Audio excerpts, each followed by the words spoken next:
Salve, salve, sejam bem-vindos ao Resumão Antagonista. Ainda no fim de semana passado, médicos brasileiros fizeram circular pelo WhatsApp uma imagem que ironiza a decisão do plenário do STF de adiar o julgamento do habeas corpus de Lula, após o ministro Marco Aurélio Mello mostrar o cartão de check-in de seu voo para o Rio de Janeiro que o impediria de permanecer na sessão.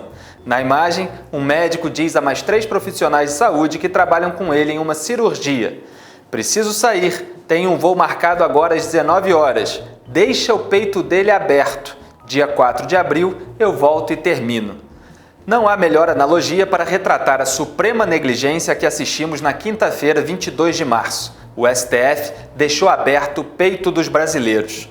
O resultado foi o aumento das tensões no país. Em Chapecó, durante sua caravana pelo Sul, Lula incitou os petistas a dar porrada em manifestantes que protestam contra a Orcrim. Não pede que não bater desta face e a gente vai desta face. A gente vai dar porrada se não respeitar a gente e juntar a gente com respeito. Nós não queremos briga, mas nós não fugiremos delas. Aprendam, seus fascistas, a fazer democracia. O condenado tentou criar um confronto para camuflar o fiasco de sua caravana. Em São Miguel do Oeste, também em Santa Catarina, Lula foi alvejado por ovos e pediu à PM para dar um corretivo nos manifestantes. Esse cidadão, ele na verdade, ele está esperando que a gente fique nervoso, suba lá e dê uma surra nele. A gente não vai fazer isso.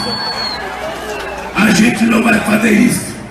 Eu espero que a polícia militar tenha a responsabilidade de entrar naquela casa, pegar esse canalha e dar um corretivo nele que ele precisa ter para não atacar outras pessoas. Enquanto as galinhas que chocaram os ovos carcarejavam no STF, os capangas de Lula colocavam o recado em prática. Depois de agredirem manifestantes no aeroporto de Francisco Beltrão, no interior do Paraná, eles deram um soco no ouvido de Sérgio Roxo, repórter do jornal o Globo, que havia filmado a cena da agressão e se recusado a apagar as imagens. Lula ataca a Rede Globo todos os dias, acusando-a de manipular a Lava Jato a fim de mandá-lo para a cadeia. Também por isso, ele é cúmplice moral do corretivo que seus capangas aplicaram no repórter. Mas Lula é incorrigível, só a justiça pode pará-lo. O TRF4 fez a sua parte na segunda-feira. Os desembargadores da 8ª turma do tribunal, João Pedro Gebran Neto, Leandro Paulsen e Victor Laus, rejeitaram por unanimidade os embargos de declaração apresentados pela defesa do petista contra a condenação a 12 anos e 1 mês de prisão por corrupção e lavagem de dinheiro no caso do triplex do Guarujá. Isso significa que, não fosse o salvo-conduto dado pelo Supremo, Lula já poderia ter sido preso. Na entrevista mais vista da história do Roda Viva, que marcou a despedida de Augusto Nunes do programa, o juiz Sérgio Moro disse na noite de segunda que o judiciário precisa ser firme no combate à corrupção sistêmica. Quanto à questão do acordão, eu simplesmente, como juiz, eu não posso acreditar numa hipótese dessa. Eu já trabalhei convocado no Supremo Tribunal Federal, já vi como ele funciona, tive a possibilidade até de conhecer alguns dos ministros na ocasião, e eu não posso simplesmente acreditar nisso. Agora, é importante, isso é verdadeiro, que as instituições, e eu não digo só o Supremo, mas eu digo todas as instituições, primeira instância, segunda instância, STJ, mostrem uma firmeza. Porque o que os casos já julgados na Operação Lava Jato revelam é que havia um quadro de corrupção muito grave, essa dita corrupção sistêmica. E isso é algo que joga o nosso país para trás. Afeta a produtividade da nossa economia, afeta a qualidade da nossa democracia e, o que é pior a meu ver, afeta a fé que as pessoas têm no regime democrático. Com a elegância e a deferência de sempre, Moro ainda mandou a Celso de Mello e Rosa Weber, ministra de quem foi assistente no caso do Mensalão, um recado especial contra a revisão da prisão após condenação em segunda instância. Segundo ele, a alteração da jurisprudência seria um desastre muito grande que levaria à impunidade, especialmente dos poderosos, e até pedófilo seria beneficiado. Temos ministros como o decano, o Celso de Mello. Eu tenho um apreço especial pela ministra ministra Rosa Weber, fui convocado, trabalhei com ela, pude observar a seriedade da ministra, a qualidade técnica da ministra. Então eu tenho expectativa de que esse precedente não vai ser alterado. Rosa Weber tanto pode ser o voto decisivo no julgamento do HC de Lula que o advogado dele, Cristiano Zanin, referindo-se indiretamente a Moro, disse esperar que ela não ceda a pedidos de ex-assessores ou integrantes do sistema de justiça. Para votar contra o HC, no entanto, a ministra só precisa ceder às leis e à própria coerência, já que vem respeitando as decisões do plenário.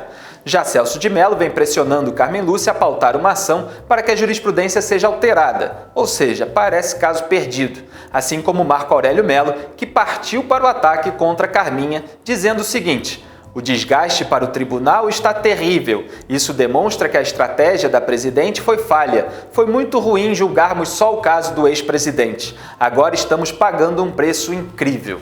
Marco Aurélio, que chega ao cúmulo de responsabilizar Carminha pelo desgaste que ele próprio causou, quer salvar Lula, mas no escurinho, por meio de uma decisão genérica que beneficie todos os condenados em segunda instância, com o adiamento da execução da pena para depois de julgamentos no STJ ou no próprio STF. Isso demonstra que a estratégia da presidente da corte nesse ponto foi acertada, porque expôs os defensores do corrupto e lavador de dinheiro condenado pela Lava Jato. Terrível é o cinismo dos melos para melar a prisão de Lula.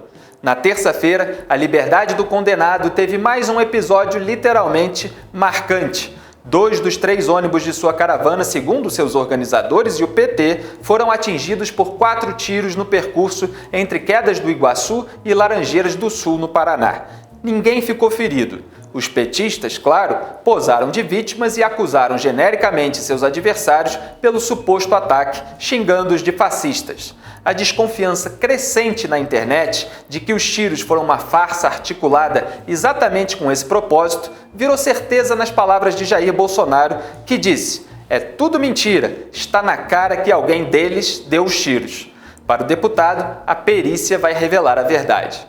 No Senado, o caso resultou em embate entre Lindbergh Farias e Ana Amélia, que expôs a hipocrisia do petista. Vossa Excelência fez, foi incitar a violência. A senhora é um pouco responsável pelos tiros no ônibus do presidente Lula. Eu sabia que você ia fazer isso. Claro, eu sabia que você ia chegar nisso. Vossa Excelência Essa é a covardia de quem diz para os outros é força de expressão. Vossa Excelência acha normal uma senadora dizer atirar ovo, levantar relho? Vossa Excelência acha isso razoável? E agora querem me transformar num bode expiatório das suas mazelas. Um bode expiatório. Força de expressão. O Wagner Freitas é força de expressão. A Gleisi Hoffmann, quando diz que vai ter morte, é força de expressão.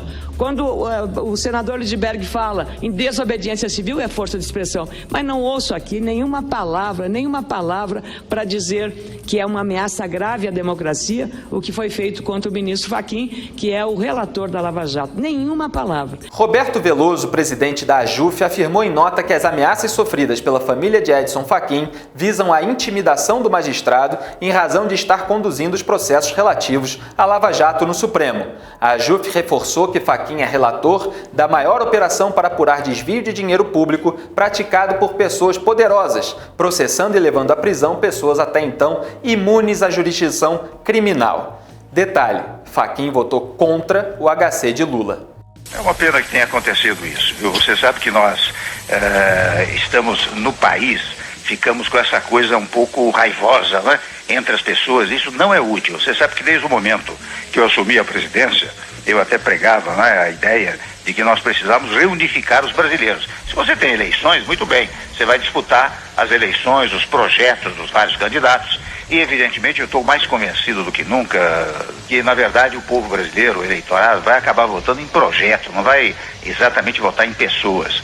E é uma pena que tenha acontecido isso, porque vai criando um clima de instabilidade no país, de falta de pacificação, que é indispensável no presente momento. Já Dias Toffoli, em menos de uma semana, votou e tomou decisões a favor de Lula, Romero Jucá, Demóstenes Torres, Jorge Pisciani e Paulo Maluf. Jucá se livrou de uma denúncia, Demóstenes ganhou o direito de se candidatar e Pisciani e Maluf saíram da cadeia para prisão domiciliar em razão de alegados problemas de saúde. Com isso, Toffoli criou precedentes para a suspensão da inelegibilidade de Lula e para que ele, se for preso, também seja solto por alguma hérnia de disco ou coisa parecida. Pelo menos, o ministro liberou para julgamento o processo que analisa a restrição do foro privilegiado para autoridades, do qual ele tinha pedido vista em novembro. É o mínimo, né? E Michel Temer, mais do que nunca, precisa manter o foro privilegiado. Na quinta-feira, a Polícia Federal deflagrou a Operação Scala, que prendeu alguns de seus amigos mais próximos, como o advogado José Yunes e o ex-coronel João Batista Lima Filho, além do dono da empresa Rodrimar, Antônio Celso Greco, do ex-ministro Wagner Rossi, de um assessor dele, Milton Ortolan, e de uma empresária do Grupo Libra, do Rio de Janeiro, Celina Torrealba. O ministro Luiz Roberto Barroso foi quem autorizou as medidas solicitadas pela Procuradora-Geral da República, Raquel Dodge, no âmbito do inquérito que apura se Temer editou um decreto para favorecer empresas portuárias em troca de propina. A independência de Dodge ao pedir a prisão dos amigos do presidente, que a indicou para o cargo de PGR, tem de se estender à análise do caso do próprio Temer. Terá sido o melhor exemplo contrário ao dos ministros do STF, que prestam vassalagem a seus padrinhos. Eu sou Felipe Moura Brasil e esse é o Resumão Antagonista com o melhor da semana para vocês, leitores. Um grande abraço e até a próxima.